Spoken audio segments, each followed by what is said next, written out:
स्वागत है आपका news 18 JKLH channel Jammu Kashmir Ladakh Himachal में। मैं हूं विशाल और आप देख रहे हैं JKLH लाइव। राजौरी में भारी बारिश के कारण कच्चा मकान ढह गया। जम्मू कश्मीर की राजौरी से बड़ी खबर आपको दे रहे हैं। राजौरी में भारी बारिश के कारण कच्चा मकान ढह गया। मकान ढहने से एक महिला और 2 गायों की मौके पर ही मौत हो गई।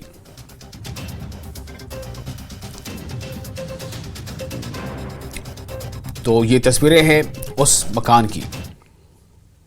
लेकिन बाकी ये मेरी वाइफ थी, बच्चे थे यहाँ पे मौजूद थे, मेरी भाभी थी, उसके बच्चे थे। तो कल सुबह 5-6 बजे जब क्लाउड बरस्ट हुआ ऊपर में, तो उस टाइम बहुत खौफनाक मंजर था। इन्होंने जब फ़ोन किया कि हम बिल्कुल ख़त्म होने वाले हैं 10 मिनट के बाद, तो फिर हम क्या कर सकते थे। हमने PCR कठुआ में फ़ोन किया था। चौकी अफसर साहब मौके पर पहुँचे थे, लेकिन वो बारिश रुकने के बाद वो पहुँचे थे मौके पर। तो उस टाइम बहुत खौफनाक मंजर था, बहुत नुकसान हुआ। 6-7 घर का कुछ टोटली रहा ही नहीं है सर, बिल्कुल। हम न्यूज़ 18 का बहुत शुक्रिया करते हैं। आप सबसे पहले पहुँचे हमारी ये देखभाल देखने के लिए, और आपके माध्यम से हम गवर्नमेंट इंतज़ामिया से, गवर्नर साहब से ये अपील करना चाहते हैं कि हमारी मदद की जाए और मौके पे आके हमारा ये देखा जाए, हाल इस मंजर का देखा जाए। कुछ बचा घर में खाने पीने? कुछ भी नहीं बचा सर, खाने पीने का कोई सामान बचा ही नहीं है। टोटल लास्ट बिल्कुल ख़त्म हो गया सर, पूरा बह गया नीचे नदी में, कुछ दिखाई नहीं दे रहा सर। और अगली खबर का रुख करते हैं उधमपुर के बसंतगढ़ में सुरक्षा बलों और पुलिस का सर्च ऑपरेशन दूसरे दिन भी जारी है। सेना को इलाके में संदिग्ध गतिविधि की सूचना मिलने के बाद पुलिस और सुरक्षा बलों द्वारा तलाशी अभियान चलाया जा रहा है।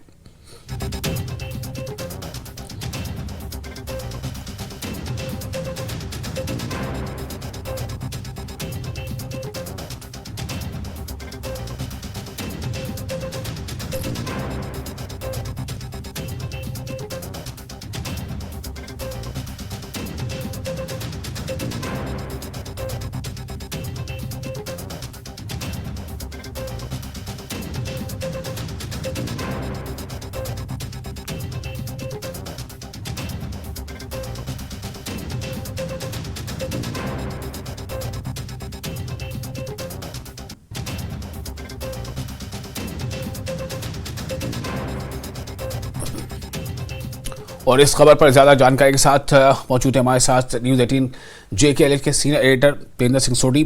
सोडी जी, ये जो ऑपरेशन चल रहा है, तलाशी अभियान जारी है, इसे कितना संजीदगी से लिया जा रहा है? चूंकि बसंतगढ़ में जो सुरक्षा बलों और पुलिस का ऑपरेशन है, इस पे कितनी संख्या में वो संदिग्ध हो सकते हैं जिनकी तलाश जारी है?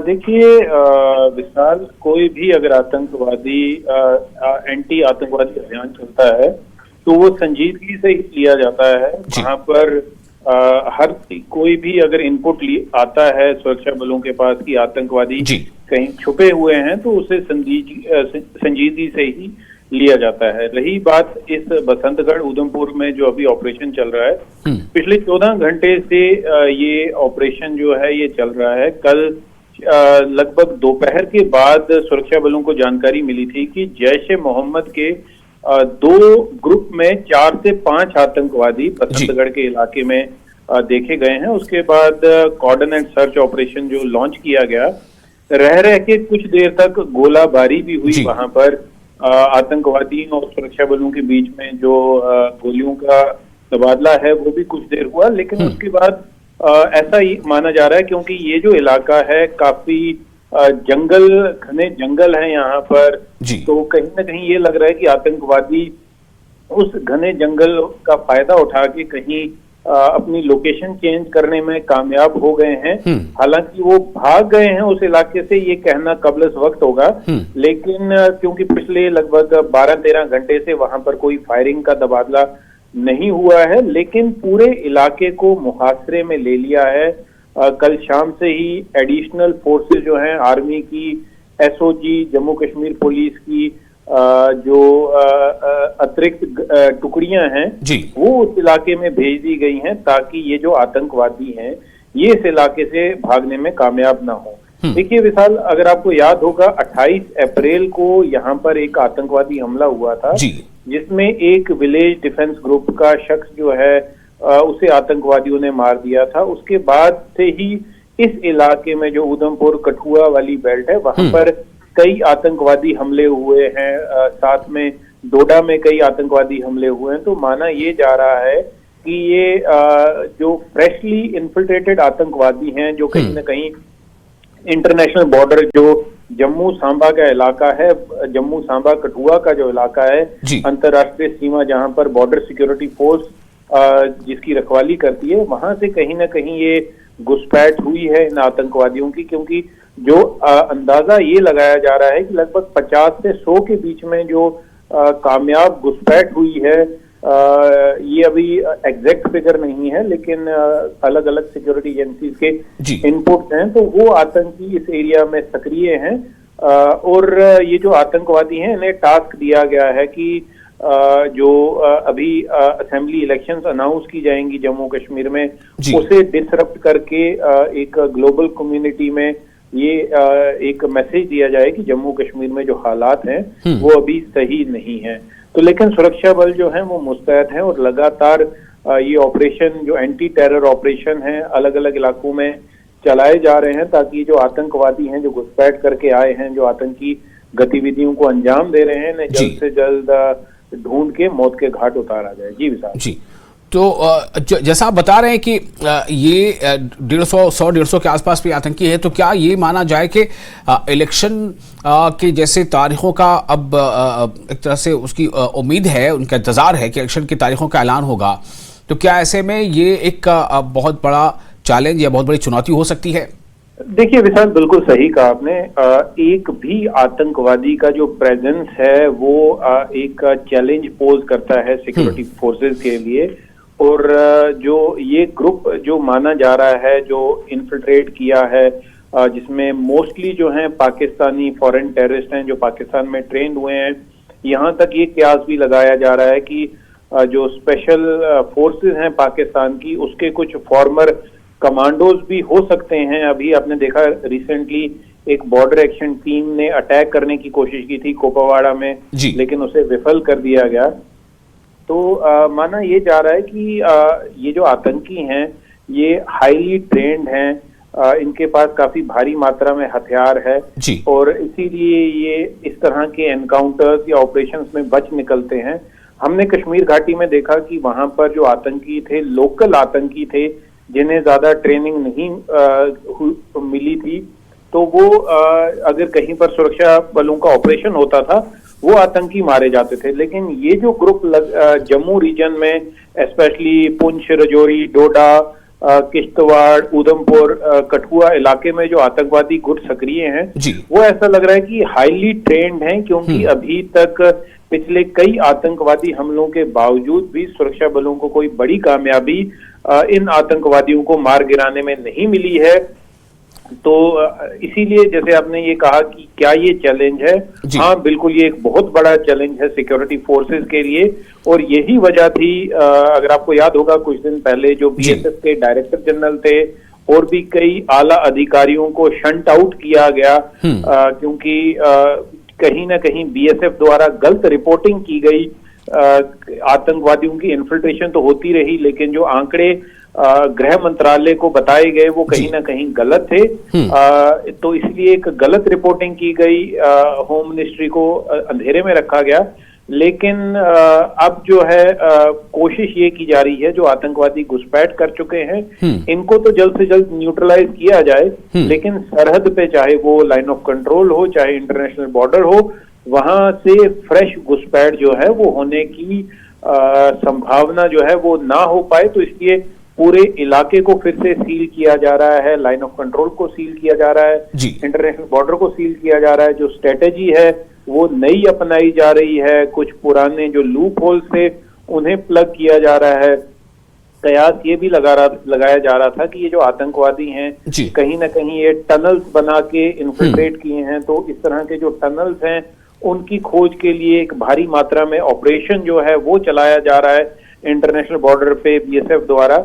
लेकिन देखिए, आप एक एक इंच को सिक्योर करना ह्यूमनली पॉसिबल नहीं है, चाहे वो इंटरनेशनल बॉर्डर हो, चाहे वो लाइन ऑफ कंट्रोल हो। कहीं ना कहीं से ये चूहे बिल्ली का जो खेल है वो चलता रहता है लाइन ऑफ कंट्रोल पे। कभी इसमें एक साइड का पलड़ा भारी होता है, कभी दूसरे का।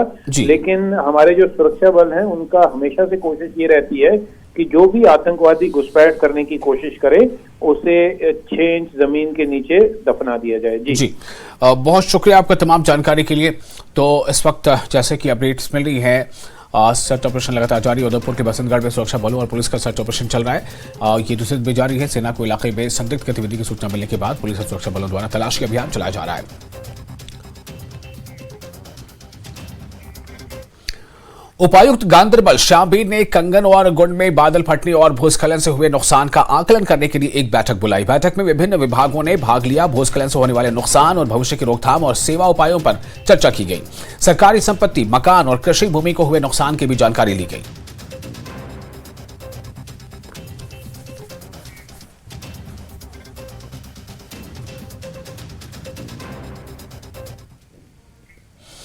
और नेशनल कॉन्फ्रेंस के सरबराह डॉक्टर फारूक अब्दुल्ला ने कहा है कि इनकी पार्टी इंतखाबात के लिए तैयार है। ताखीर हुकूमत की तरफ से हो रही है।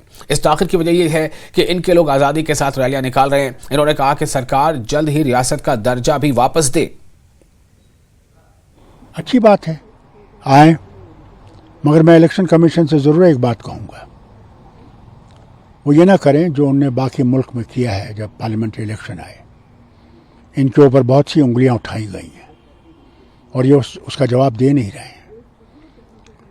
मैं इनसे कहना चाहता हूँ, होशियार रहें, कहीं यहाँ भी वैसी गलतियाँ न करें जिससे जो भी कुछ यहाँ पे अमन है उसमें फिर से एक मुश्किल न पड़े।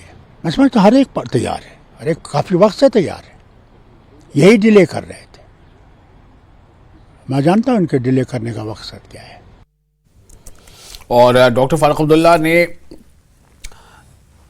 इसको लेकर जो मुद्दा बनाया, उनका ये कहना है कि जानबूझकर दाखिल की जा रही है। हालांकि ये पहले आपको बता दें कि सुप्रीम कोर्ट के जो अहकाम है उसके मुताबिक सितंबर तक में इंतखाबात हो जाने हैं। लेकिन इसी के मद्देनजर तमाम पार्टियां तैयारी में कर रही हैं। लेकिन अभी फिलहाल इस बारे में कोई बाज़ाब्ता इलेक्शन कमीशन की तरफ से ऐलान नहीं हुआ है। ना तो जो है अभी हालिया दिनों में अभी 8 से 10 अगस्त के दरमियान दौरा जरूर होने वाला है, लेकिन इसके बाद ही उम्मीद है कि तारीख का ऐलान किया जा सकता है। भारतीय जनता पार्टी को निजी सतह पर मजबूत बनाने के लिए हर मुमकिन कोशिश कर रही है और मुख्तलिफ देहातों में अवामी राब्ता प्रोग्राम्स मुनक़िद कर रही है। वहीं बारबोग इमाम साहब इलाके में बीजेपी के जिला सदर शोपियां मोहम्मद यूसुफ भट्ट की जानिब से एक अवामी प्रोग्राम का इनेकाद किया गया। इस प्रोग्राम में इलाके के आम लोगों ने बड़ी तादाद में शिरकत की और अपने मसाइल बराह रास्त बीजेपी के जिला सदर के सामने रखे। मोहम्मद यूसुफ भट्ट ने लोगों को यकीन दिलाया है कि उनके मसाइल को हुकूमत के साथ उठाया जाएगा और उनके हल के लिए मौसर इक़दाम किए जाएंगे। बिल्कुल जनाब, हम आपकी वसाजत से लोगों से अपील करता हूं कि हम हर जगह जाते हैं। आज यहाँ पे पहली बार आए हम बारबुक में। ये इमाम साहब के साथ ही जगह है, एक गांव है, अब तहसील इमाम साहब है। तो हमने यहाँ पे वर्कर्स की मीटिंग रखी और कुछ लोगों और भाइयों की मुश्किलात भी हैं यहाँ पे बड़े पैमाने पे कि यहाँ पे नहीं पहुँच पाए अफसरान से मैंने बात की अभी। बिल्कुल मैं लोगों के साथ, जो लोग हैं लोग ही है सब कुछ। जो आवाम है, आवाम के साथ हम पूरे जुड़े हैं। इंशाल्लाह पूरी उम्मीद है ये हमारा साथ देंगे, हम भी आगे बढ़ेंगे, इनकी मसले भी हल हो जाएंगे। 47 से अगर यहाँ पे कोई डेवलपमेंट नहीं हुई तो क्या बीजेपी क्या कर सकती है आगे? जनाब गोल्डन का जितने मसाइल आपको पता कितने सिक्के में ये बीजेपी नहीं दिया, तो आगे भी इंशाल्लाह पूरा उम्मीद है हमें। नरेंद्र मोदी साहब ने 300 करोड़ मकान दोबारा सैंक्शन किया है। आप देखो ये गरीब लोगों।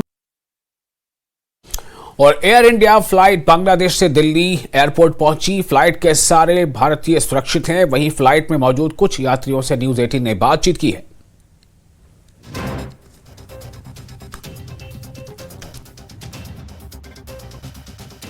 कहाँ रहते, किस सिटी में? चट्टग्राम कंट्रोल नॉर्मली सिचुएशन है? नॉर्मली एयरपोर्ट पे सिचुएशन अभी अंडर कंट्रोल है? नॉर्मली कंट्रोल है। आप बांग्लादेश में कहाँ के रहने वाले हैं? चिटागोंग, बांग्लादेश में चिटागोंग। और अभी क्या सिचुएशन है बांग्लादेश में? Okay no problem. कोई प्रॉब्लम नहीं है? नहीं। तो राइट्स वगैरह हो गए थे वहाँ, हमने देखा काफ़ी ज़्यादा तोड़ फोड़ और वायलेशन हो गया। Some violence in area, some area. आप कहाँ से हैं? बांग्लादेश। क्या कंडीशन है? Condition is very worse. क्या स्थिति है बांग्लादेश में, आप बताएंगे? अभी वहाँ पे जो तख्ता पलट हो गया सरकार का, वहाँ पर मेरा सरकार तो देश पे नहीं है। एखन मेरे देश पे स्टूडेंट में कुछ बोला था, हमारा देश एखन या सेना बाहिनी के प्रदेश में। आप कहाँ के रहने वाले? इंडियन है कि बांग्लादेश से? मैं बांग्लादेश से आया। तो यहाँ किस लिए आया इंडिया? मैंने यहाँ घूमने के लिए आया। अच्छा, घूमने के लिए आया। तो अभी वहाँ स्टूडेंट की क्या कंडीशन है? स्टूडेंट की क्या कंडीशन? स्टूडेंट एखन ठीक আছে স্টুডেন্ট এখন पैनिक है? আছে पैनिक है वहाँ? হ্যাঁ वहाँ पर काफी राइट्स हुए हैं, वहाँ पे दंगे हुए हैं, दंगे। दांगे हाँ, ये आज कुछ दिन पे दांगे नहीं है अभी क्या सिचुएशन है बांग्लादेश? अभी ठीक है ठीक है। फोर्स वगैरह, पुलिस फोर्स क्या बोल रही है वहाँ पे? गवर्नमेंट क्या बोल रही है वहाँ पे? यहाँ पर गवर्नमेंट है, यहाँ पर सेना बाहिनी के पास यह है তারপর দেখা যাবে যে 3 महीना पर आपका good name, your good name? मैं कोड नेम कबीर सर, आप बांग्लादेश में कहाँ के रहने वाले हैं? फ्रॉम ढाका ढाका ढाका में क्या स्थिति है सर? अभी वहाँ पे तख्ता पलट हो गया गवर्नमेंट का, थोड़ा बता पाएंगे ग्राउंड रियलिटी क्या है? आप वहाँ से आए, आप रहने वाले बांग्लादेश से हैं। The ground reality is army has taken over the situation, and the currently situation is good, and the army has taken the responsibility of the people. कहाँ रहते हैं ढाका में? किस इलाके में रहते हैं और वहाँ पे क्या condition? Near airport, that area is called Uttara. वहाँ पे काफी वायलेंस हुआ है, राइट्स हुए हैं, Yeah, from 18th July. और कुछ टेम्पल्स को है जो डिस्ट्रॉय कर दिया गया है, हिंदूज पे अटैक्स हुए हैं। Not that I heard of. No. There are several minorities living in my home district.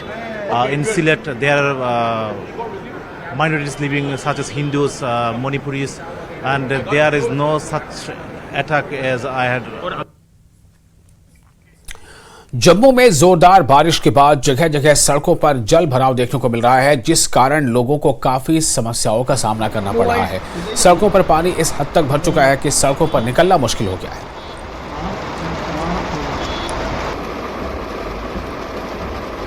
तो ये तस्वीरें जम्मू की हैं।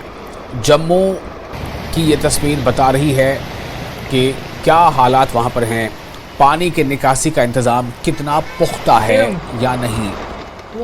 सड़कों पर पानी इस कदर जमा है, बिल्कुल एक तालाब सा मंजर दिखाई दे रहा है।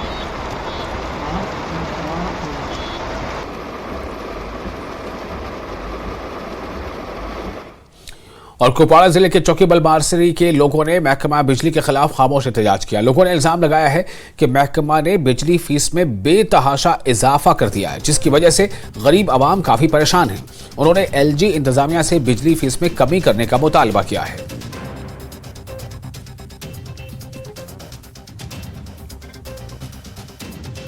इन लोगों का मानना है कि इन्हें बिजली की बिलें जो है वो ज्यादा आ जाती है, यानी कि 1000 तक इनकी बिजली बिलें आ जाती हैं। ये कह रहे हैं कि हम मजदूर पेशा अफराद हैं, दूसरी तरफ से बिजली होती भी नहीं है, और मसला ये है क्या ये बच्चों का फीस अदा करेंगे, क्या ये घर का खर्चा चलाएंगे, क्या ये बिजली का फीस भरेंगे, क्या ये वाटर सप्लाई का फीस भरेंगे। ये तंग आमद व जंग आमद की सूरत हाल पैदा हो चुकी है, क्योंकि ये सारे जो है गरीबी की सत्ता से नीचे जिंदगी बसर करने वाले लोग हैं, यानी कि ये IAY की स्कीम में आ जाते हैं। ये बहकू में रहने वाले लोग हैं। ये कह रहे हैं कि हम 3 महीने यहाँ होते हैं, 3 महीने बहकू में होते हैं, लेकिन बिजली की जो बिलें हैं वो हजार रुपए जो है बढ़ा दी गई है। ये कह रहे हैं कि हम वो बिजली फीस भर ही नहीं सकते हैं। कह रहे हैं कि अगर सरकार हमारी बिजली फीस कम नहीं करेगी तो हम चाहेंगे कि हम हमारी बिजली कनेक्शन ही काट दें। हमारे यहाँ जो ये हल्का है, इस हल्के में तकरीबन 95% लोग जो है सर मजदूर पेशा है। 70-75% लोग हमारे इस वक्त बहकू में सर बिजली की जो फीस थी सर हमें यहाँ पर बढ़ा दी है, 780 रुपया 800 रुपया कर दिया है। मजदूर पेशा लोग हैं, 6 महीना मजदूरी करते हैं, 6 महीना बेकार होते हैं। ऊपर से जो पावर का मामला हमारा होता है, विंटर में हमें पावर यहाँ पर होता ही नहीं है सर, लाइन कट जाती है। और अभी जो आज का सीजन हम सर मई जून जुलाई अगस्त सितंबर तक हम बैक में रहते हैं, रंगियारी बैक में। इस वक्त भी अगर कोई भी टीम आए वो चेक करे, हमारे तकरीबन 70-75% लोग इस वक्त रंगियारी बैक में सर। चौकीबल मारसरी के रहने वाले हैं। हम अपने बच्चों की तालीम के लिए किताबें या वर्दी नहीं खरीद सकते। यहाँ इतनी बर्फ होती है जिसकी वजह से हमें 6 महीने तो बिजली है सर, रोड भी नहीं होती है। हम पैदल यहाँ से चौकीबल तक जाते हैं, रिड्डी करालपुरा, बच्चों को उठा के कंधे पे, और हमें 780 रुपए की बिल की है सर। हमें लग रहा है कि हमें 108 नहीं भर सकते हैं, 780 हम कहाँ से भरेंगे सर? इसमें हमें बिजली मतलब 780 रुपया फीस की है सर। हमारी तो औकात 108 की भी नहीं है, जिसके हम सब मजदूर लोग हैं सर। हम अपनी गवर्नमेंट से ये दरख्वास्त करते हैं कि हमारे को ये जो बिजली की फीस है थोड़ा कम किया जाए, क्योंकि हम सब मजदूर पेशा लोग हैं। बिजली होती है सर 24 घंटे में, मेरे को लग रहा है 8 घंटे भी बिजली बराबर नहीं। और आजादी के बाद से जम्मू कश्मीर के सियासी मंजरनामे पर इलाकाई जमातों का गलबा रहा है। जम्मू कश्मीर की साबका रियासत पे एस्टैब्लिशमेंट की तश्कील में नई दिल्ली की बहुत ज्यादा तवज्जो और मुदाखलत रही है। 5 अगस्त 2019 को जम्मू कश्मीर को 2 मरकजी ज़ेर इंतजाम इलाकों में दोबारा मुनज़्ज़म किया गया। जम्मू कश्मीर को हिंदुस्तानी आईन के आर्टिकल 270 के तहत दी गई खुसूसी हैसियत भी खत्म कर दी गई। तब से National Conference, Peoples Democratic Party और बीजेपी जैसी सियासी जमातों के लिए क्या तब्दीली आई है, इस पर यह रिपोर्ट देखिए।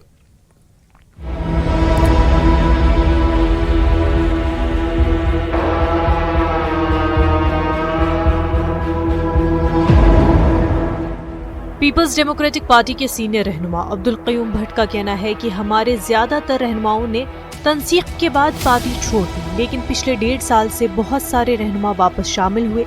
अब्दुल क़य्यूम ने इसराती अंदाज में कहा कि ठीक है, नेशनल कॉन्फ्रेंस की बस भरी हुई है, लेकिन हमारे पास अभी कुछ सीटें बाकी है और ये बस फौरन दिल्ली जाएगी, इसलिए पीडीपी के साथ सफर करने का ये बेहतरीन वक्त है।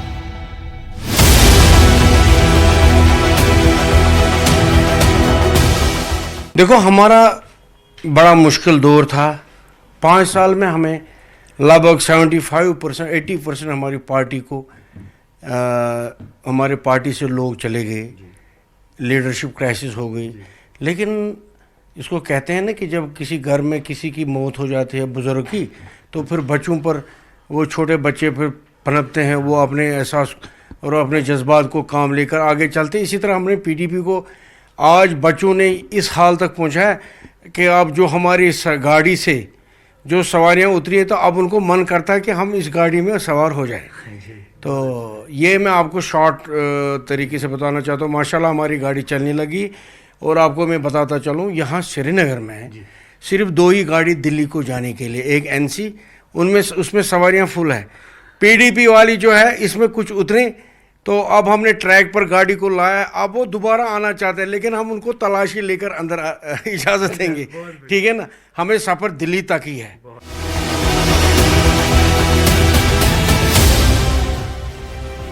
नेशनल कॉन्फ्रेंस एक मजबूत कैडर के साथ वादी की सबसे पुरानी सियासी जमातों में से एक है। पार्लिमानी इंतखाबात के दौरान भारी अक्सरियत से जीती है। एनसी को 3 में से 2 सीटें मिली हैं, लेकिन जो हार गए वो पार्टी के नायब सदर उमर अब्दुल्ला थे। नेशनल कॉन्फ्रेंस के नौजवान रहनुमा और तर्जुमान इमरान नबी डार ने कहा कि ये शेर कश्मीर था जिसने आर्टिकल 370 और 35A के लिए यूनियन ऑफ इंडिया के साथ जंग लड़ी। हमने हमेशा कश्मीरियों के हकूक की जंग लड़ी है। बीजेपी ने पिछले 5 सालों में प्रॉक्सी सियासी पार्टियां और उम्मीदवार बनाकर हमारी पार्टी को खत्म करने की कोशिश की, लेकिन हालिया पार्लिमानी इंतखाबात के नताइज ने साबित कर दिया कि नेशनल कॉन्फ्रेंस कहाँ खड़ी है। तो अगर ये नेशनल कॉन्फ्रेंस की पॉलिसीज़ और स्टैंड की एक्सेप्टेबिलिटी नहीं है, तो फिर क्या है? ये लोग जिन्होंने अपने कैंडिडेट्स नहीं खड़े कर पाए और जिन्होंने अपने ज़र खरीदे हुए गुलामों को इलेक्शन में डाला, उनकी तो ज़मानत तक ज़ब्त हो गई। जिसको बीजेपी सपोर्ट करती थी, जिन पार्टीज़ को, उनकी तो ज़मानत ज़ब्त हो गई। ये तो अब आपके सामने आयान है कि लोग नेशनल कॉन्फ्रेंस के स्टैंड को और नेशनल कॉन्फ्रेंस के प्रिंसिपल्स के साथ जुड़े हुए हैं।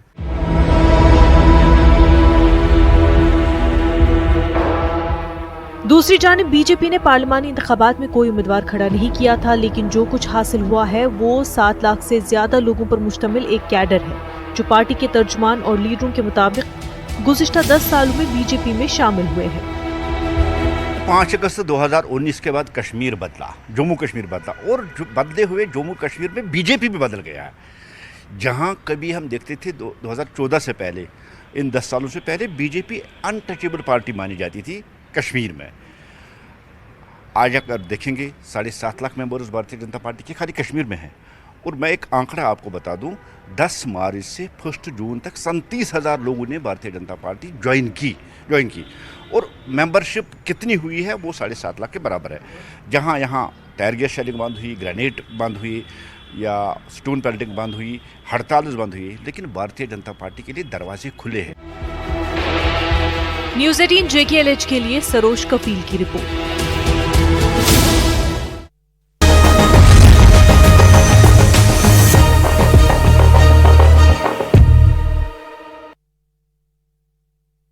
करनी की गुजर